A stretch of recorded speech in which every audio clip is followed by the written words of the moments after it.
메이지 천황의 외교관들 초량외관을 난출하다 신명호 부경대 사학과 교수. 천황 권위 높이려는 승부수의 속수무책. 미국, 영국, 러시아 등과 맺은 불평등 조약의 개정 착수. 조선은 국가 간 개해약조 어긴 일본인 처형 못해 후한 남겨. 메이지 헌법 발포식. 이 의식으로 천황은 허수아비에 불과하던 국가제사장에서 명실상부한 국가원수로 발돋움했다.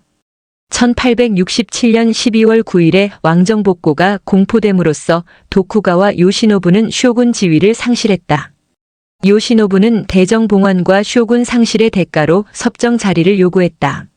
메이지 천황이 아직 16세의 미성년일 뿐만 아니라 정치 경험도 거의 없기에 노련한 섭정이 필요하다는 것이 명분이었다. 하지만 이와쿠라, 도모미 등 천황 측근의 반대로 요시노부의 요구는 묵살됐다. 그러자 요시노부는 대정봉환을 취소하겠다고 선언했다. 그 결과 교토의 천황파와 에도의 막부파 사이에 갈등이 고조됐고 마침내 1868년 1월 3일 양측 사이에 전쟁이 터졌다. 그 해가 무진년이라 이 전쟁은 무진전쟁이라 불렸다. 막부파는 초반부터 천황파에 밀렸고 4월 11일에는 에도 성까지 함락당했다. 이로써 도쿠가와 막부는 역사 속으로 사라졌다. 그로부터 4개월 후인 8월 4일에 메이지 천황의 에도 행차가 공포됐다. 왕정복고를 통해 세속 권력을 장악한 메이지 천황을 사람들에게 알리기 위해 또 무진전쟁에서 패배한 에도 시민을 위로하기 위함이었다. 행차가 공포되던 날 에도는 도쿄로 개명됐다. 에도는 더 이상 막부 쇼군의 도시가 아니라 이제부터는 천황의 도시가 됐음을 알리기 위해서였다. 도쿄 행차를 떠나기 전인 9월 8일에는 연호가 메이지로 바뀌었다. 연호를 바꾸는 계원은 천황이 자신의 시대를 새롭게 열었음을 선포하는 의식이었다. 메이지는 성인이 남면에 천하의 소리를 듣고 밝음을 향해 다스린다는 글에서 따왔다. 9월 20일 진시 오전 79시 메이지 천황은 교토 어소의 자신전의 모습을 드러냈다. 도쿄로 행차하기 위해서였다. 봉현에 오른 메이지 천황은 어소의 정문인 걸레문을 나섰다. 천황을 상징하는 3종의 신기 중에서 가장 중요한 신기인 모조품 거울을 모신 가마가 앞장서고 그 뒤를 메이지 천황의 봉현이 따랐다. 3종 신기 중 모조품 칼과 진품 고곡은 메이지 천황의 봉현에 함께 모셔졌다. 봉현 뒤로는 3,300여 명의 수행원들과 호위병들이 따랐다. 청년원에서 점심을 든 후 메이지 천황은 파녀로 갈아탔다. 9월 26일 해시 오후 911시에 메이지 천황은 아스다에 도착했다. 천황의 숙소는 나고야 번주의 집에 마련됐다. 반면 모조품 거울을 모신 가마는 아스다 신궁의 별궁에 모셔졌다. 다음 날 진시 오전 79시 메이지 천황은 아스다 신궁에 참배했다. 막부 시대가 지속된 800여 년 동안 천황이 아스다 신궁에 참배한 적이 없었다. 그동안 천황은 명색이 천황이지 사실상 교토 어소의 유폐된 존재에 지나지 않았다. 그러다가 유신 이후 메이지 천황이 최초로 어소를 나와 아스다 신궁에 참배한 것이었다. 이는 천황이 더 이상 어소의 유폐된 존재가 아님을 상징하는 사건이었다. 게다가 메이지 천황은 아스다 신궁에 모셔진 진품 칼, 즉 쿠사나기 신검을 참배함으로써 태양의 여신 아마테라스에게 더욱 가깝게 다가갈 수 있었다. 상징적인 면에서 보면 메이지 천황은 쿠나사기 신검을 모시던 고대 천황들에게 버금가는 존재가 됐다.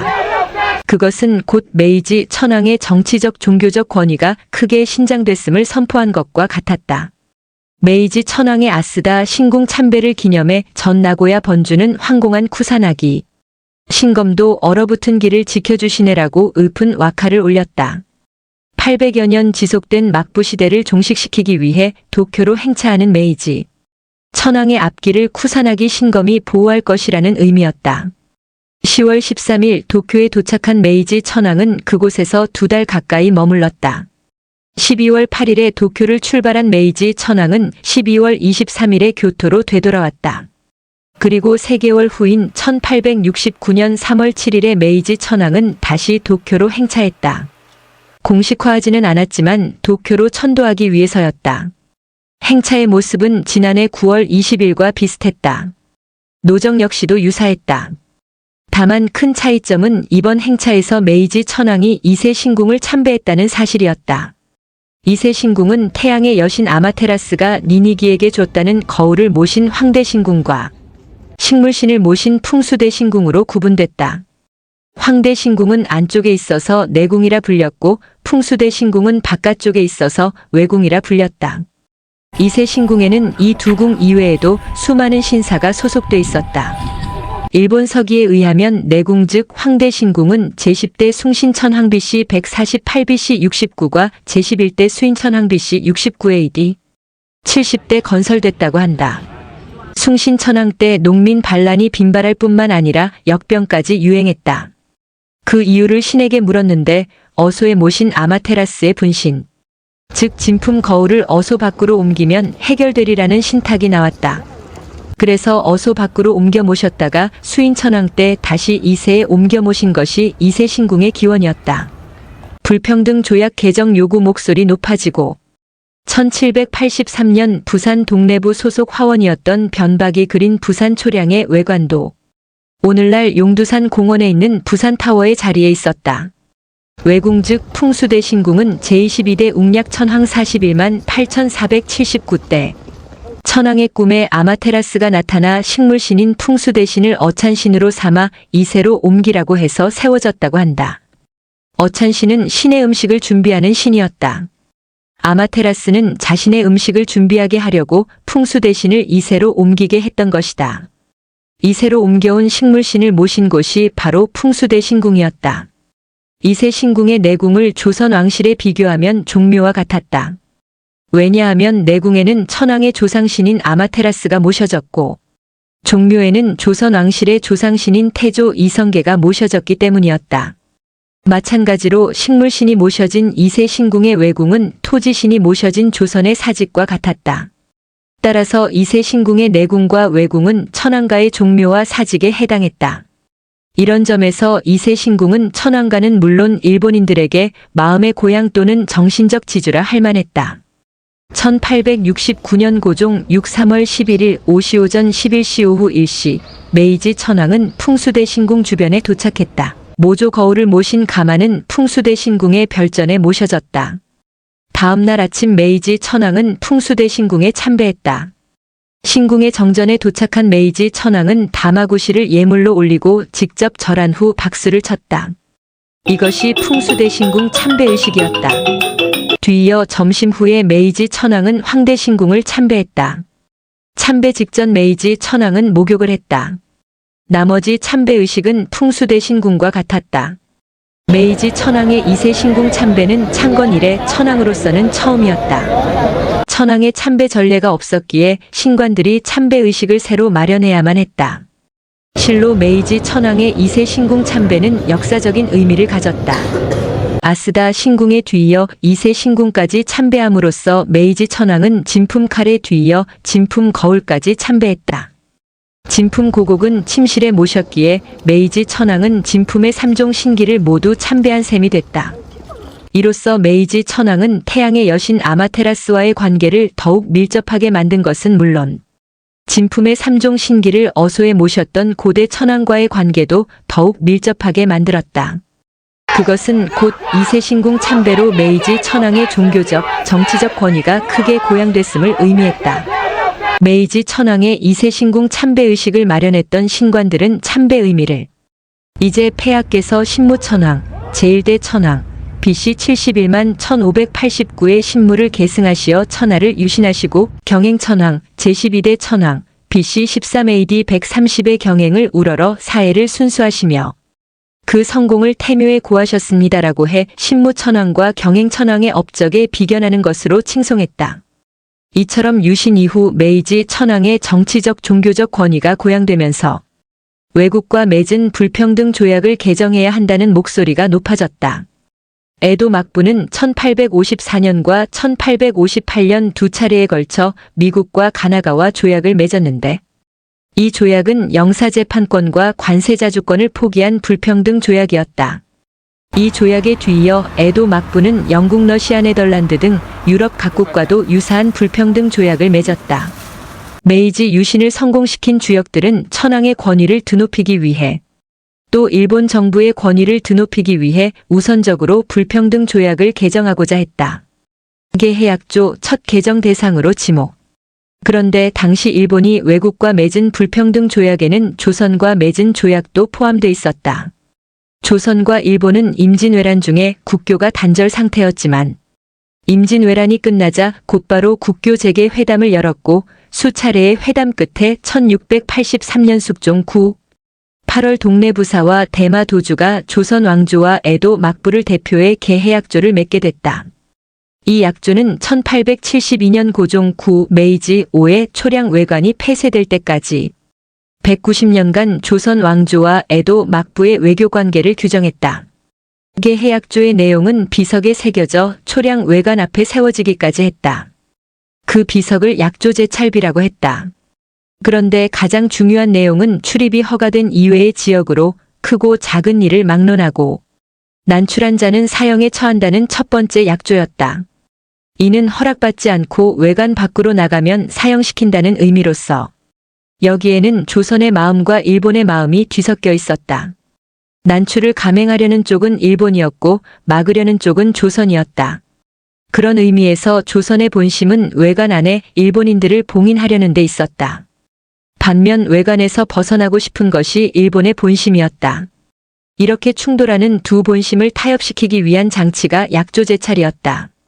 조선은 허가된 벗어남을 인정함으로써 완전한 봉인을 양보했고 일본 역시 허가된 벗어남을 수용함으로써 완전한 봉인에서 벗어났다. 약조제찰비가 세워진 이래 허락받지 않은 일본인들은 초량 외관 밖으로 나가지 못했다. 만약 그랬다가는 사형이기 때문이었다. 일본인들은 초량 외관에 봉인됐고 그런 상태로 조선 왕조와 에도 막부 사이의 평화가 유지되었다. 이런 의미에서 약조제찰비는 일본인들을 초량 외관에 봉인하는 부적이자 조선 왕조와 에도 막부 사이의 평화를 지켜주는 부적과도 같았다. 그런 약조제찰비를 지키는 조선 측 책임자는 동래부사와 부산 첨사 그리고 동래훈도였다. 반면 일본 측 책임자는 막부 쇼군과 대마 도주 그리고 외관의 일본 책임자인 관수어였다. 조선 측과 일본 측의 책임자들은 약조제찰비를 지키는 책임자일 뿐만 아니라 양국 간의 평화를 지키는 책임자이기도 했다. 위기에 빠진 조일 평화관계. 정한론을 둘러싼 메이지 정부의 논쟁을 그린 일본 그림. 초량 외관이 처음 세워졌을 때는 주변에 나무 목책만 세웠다. 하지만 시간이 지나면서 나무 목책은 토벽으로 바뀌었고 끝내는 석벽으로 바뀌었다. 초량 외관을 둘러싼 벽이 단단해질수록 또 높아질수록 봉인 효과는 강화됐다. 1709년 숙종 35에 동래부사 권위지는 초량 외관의 출입문인 수문으로부터 멀찍이 떨어진 곳에 설문을 또 설치했다. 이 결과 초량 외관은 설문과 수문에 의해 이중으로 봉쇄됐다. 그뿐이 아니었다. 조선은 초량 외관으로 들어오는 바다 길목을 따라 경상 좌수영 부산 진계운 포진두 목포진 같은 수군을 배치했다. 또한 초량 외관의 좌우에 위치한 황령산과 구봉산 정상에는 봉수대를 설치했다. 이렇게 해서 초량 외관은 설문과 수문에 의해서뿐만 아니라 수군진과 봉수대에 의해 3중 4중으로 봉쇄됐다. 이와 같은 외관 그리고 그 같은 외관을 규정한 개해약조는 메이지 유신 주역들에게 불평등할 뿐만 아니라 불합리한 조약으로 여겨질 수밖에 없었다. 우선 일본을 대표해 쇼군과 대마도 도주가 외교권을 행사한다는 사실 자체가 메이지 시대의 일본에는 전혀 맞지 않았다. 게다가 일본 외교관이 외관에 봉인된다는 사실도 천황의 권위를 실추시키는 일로 간주됐다. 이에 따라 메이지 정부에서는 우선 조선과의 개해약조부터 개정하고자 했다. 1868년 고종 5 메이지 1년 말에 메이지 천황은 대마도를 통해 조선에 국서를 보냈다. 이제 일본의 최고 권력자는 막부 쇼군이 아니라 메이지 천황임을 알리기 위해서였다. 일본 국서를 소지한 대마도 사람들이 초량 외관에 도착한 때는 1868년 12월 19일이었다. 그들은 예전의 관행대로 초량 외관에서 훈도 안동준에게 국서를 전달했는데 그 중에 황조, 황상 같은 용어가 들어있었고 이런 용어는 예전에는 없던 것이었다. 훈도 안동준은 예전 관행에 맞지 않는다는 점을 들어 국서를 접수하지 않았다. 대마도 사람들은 1년이 넘도록 초량 외관에 머물며 국서를 접수시키려 노력했지만 훈도 안동주는 물론 부산 첨사도 동네 부사도 요지부동이었다. 물론 그들 스스로의 판단이 아니라 흥선대원군의 쇄국 정책에 부응하기 위해서였다. 그러자 1870년 고종 7 메이지 3의 메이지 천황은 또다시 조선에 국서를 보냈다. 이번에는 외무성의 외교관 3명까지 함께 파견됐다. 일본 외교관들이 초량 외관에 도착한 시점은 1870년 11월이었다. 하지만 이번에도 일본 외교관들은 국서를 접수시킬 수 없었다. 그들은 초량 외관에 1년 가까이 머물며 안동준, 부산 첨사, 그리고 동네 부사와 줄다리기를 벌였지만 소용이 없었다. 1871년 고종 8 메이지 4연 말의 메이지 천황은 외무성의 외교관들을 추가로 파견해 또다시 국서를 보냈다. 외무성의 외교관들이 초량 외관에 도착한 시점은 1872년 고종 9 메이지 5, 1월이었다. 그들 역시 훈도 안동준에게 막혔다.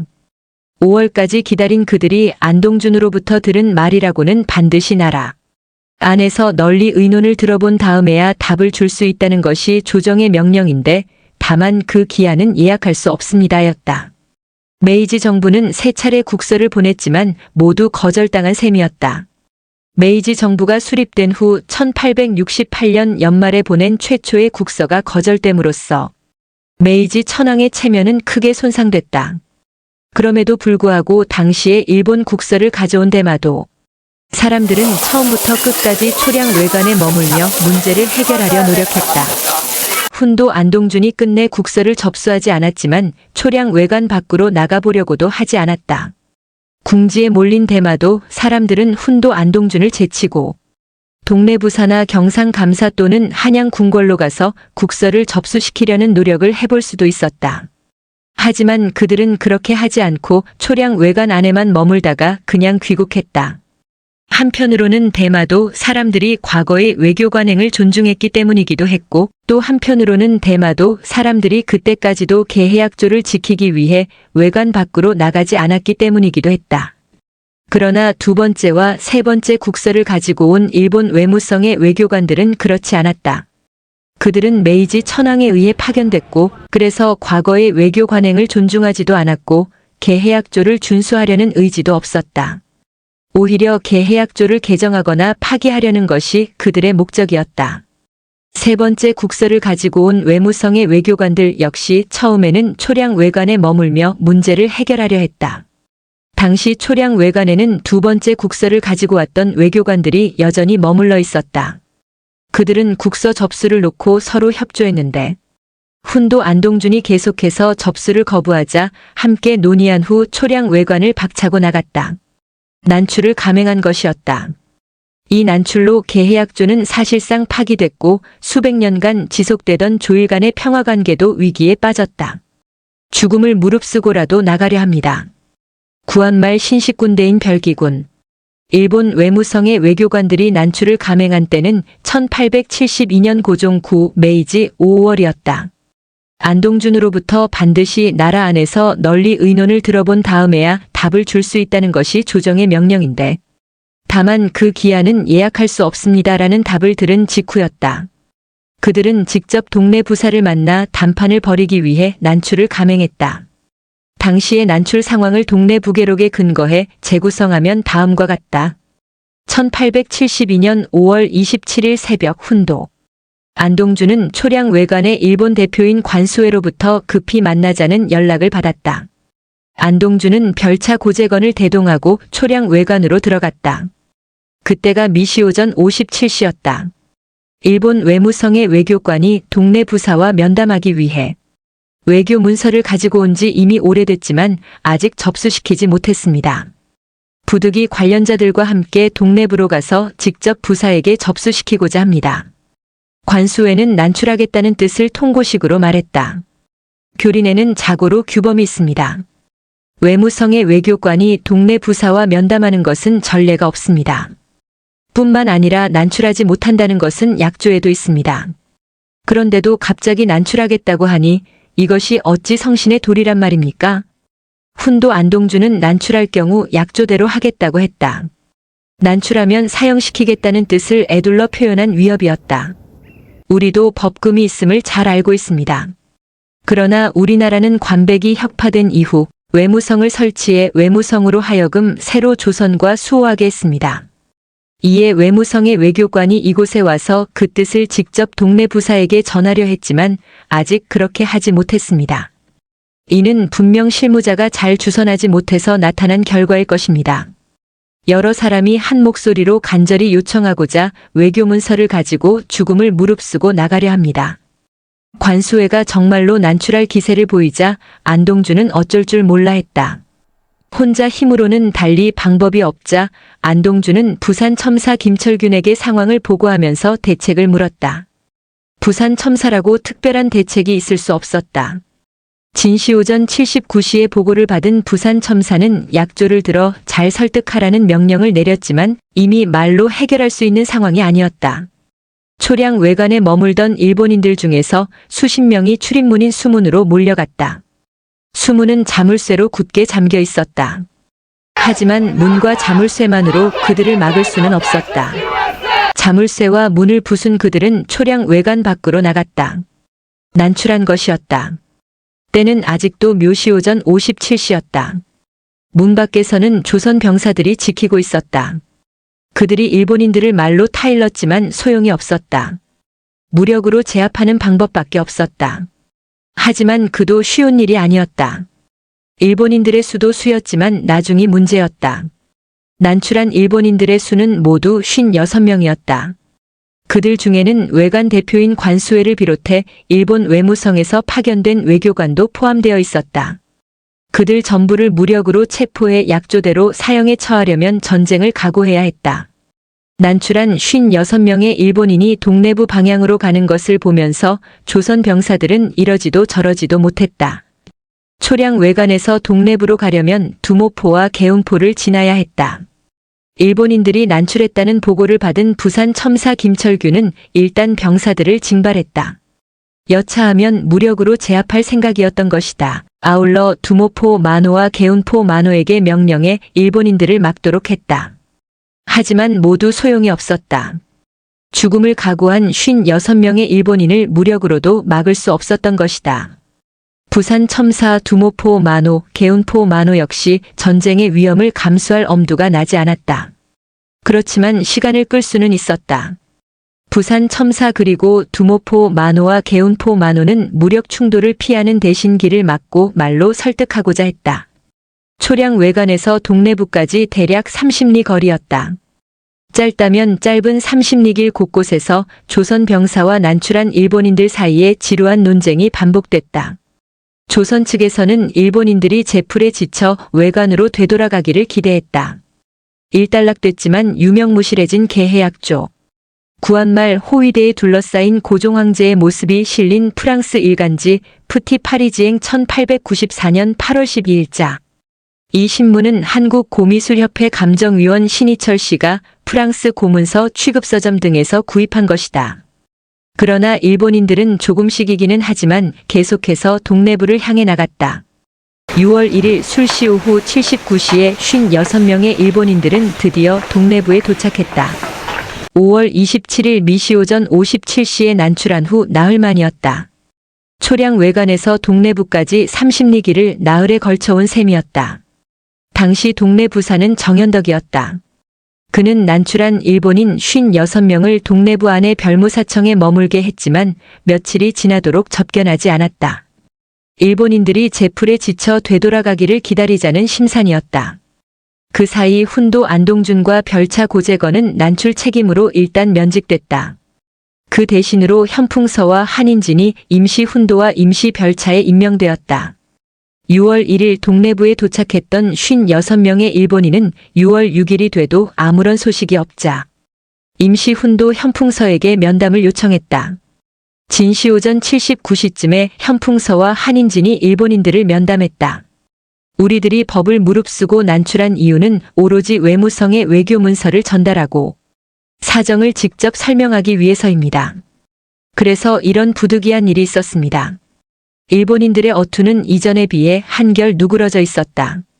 보고를 받은 동네 부사 정현덕은 잘 설득하면 그냥 돌려보낼 수 있다고 판단했다. 동네 부사의 지시를 받은 현풍선은 다음과 같은 말로 일본인들을 설득하고자 했다.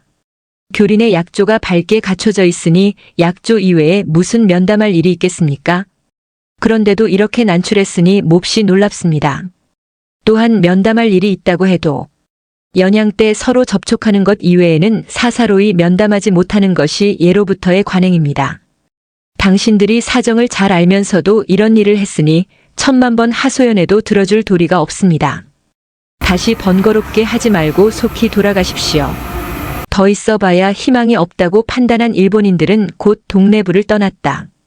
그때가 진시오전 79시였다.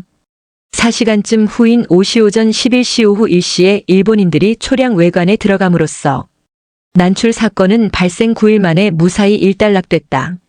하지만 그것은 어디까지나 겉으로만 그랬을 뿐 난출 사건은 엄청난 후폭풍을 몰고 왔다. 기왕의 조일 평화관계를 유지하려면 난출에 가담했던 일본인 56명 전원을 체포해 사형시켜야 했다. 하지만 당시 조선은 그럴 힘도 배짱도 없었다. 그 결과 개해약조의 규정은 유명무실해졌고 그것에 근거했던 조일 평화관계는 와해됐다. 이제 조선은 더 이상 일본인들을 외관 안에 봉인해 둘 수 없게 됐다.